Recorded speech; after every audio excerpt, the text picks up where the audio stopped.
What's happening in this investigation isn't just about one player's recovery timeline. We're looking at a medical pattern that has experts quietly concerned, and the signals I've been tracking point to something the WNBA world needs to understand before it's too late. Jackson Riley here, and I've been filtering through the noise around Caitlin Clark's injury situation, and what I've uncovered goes way deeper than the day-to-day speculation flooding your feeds. While other channels chase false comeback confirmations, I've been connecting the medical dots that paint a completely different picture about what's really happening with her body. This isn't about when she's coming back. This is about whether the way she's breaking down reveals something that could define the rest of her career. And after weeks of investigation, the temperature of the medical conversation suggests we're looking at a pattern that nobody's talking about publicly. Here's what I'm going to break down for you today. First, the medical timeline that doesn't add up when you compare it to standard growing injury recovery protocols. Then the ankle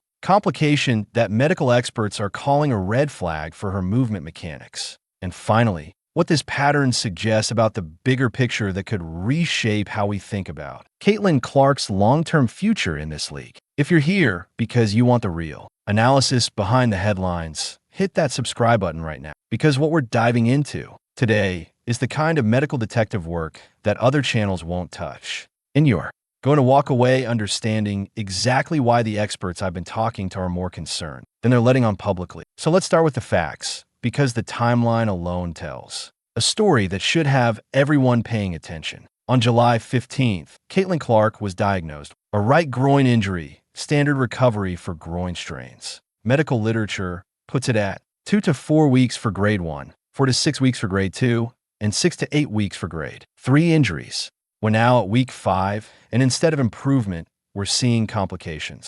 August 7th, during what should have been routine rehabilitation, she suffers a bone bruise on her left ankle. That's not random. That's compensation. When I started digging into the medical patterns, here, connecting the dots with sports medicine specialists, the consensus keeps pointing to the same concern. Groin injuries that extend beyond the typical 4 to 6 week window often indicate either misdiagnosis, inadequate initial treatment, or underlying biomechanical issues that need addressing. But here's where it gets interesting, and this is where the official sources won't tell you the full picture.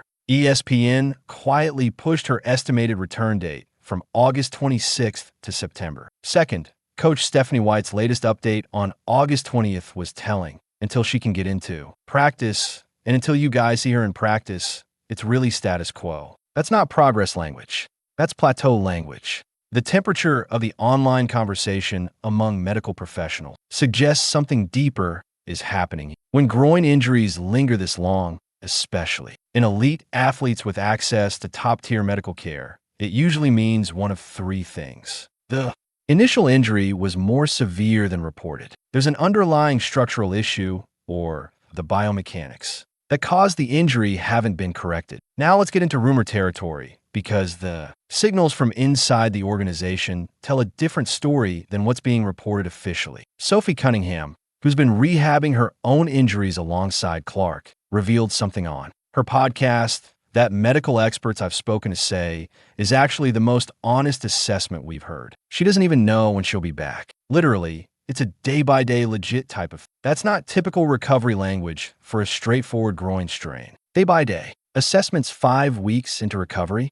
Medical professionals are telling me that suggests either chronic inflammation, nerve involvement, or biomechanical compensation patterns that are preventing normal healing progression.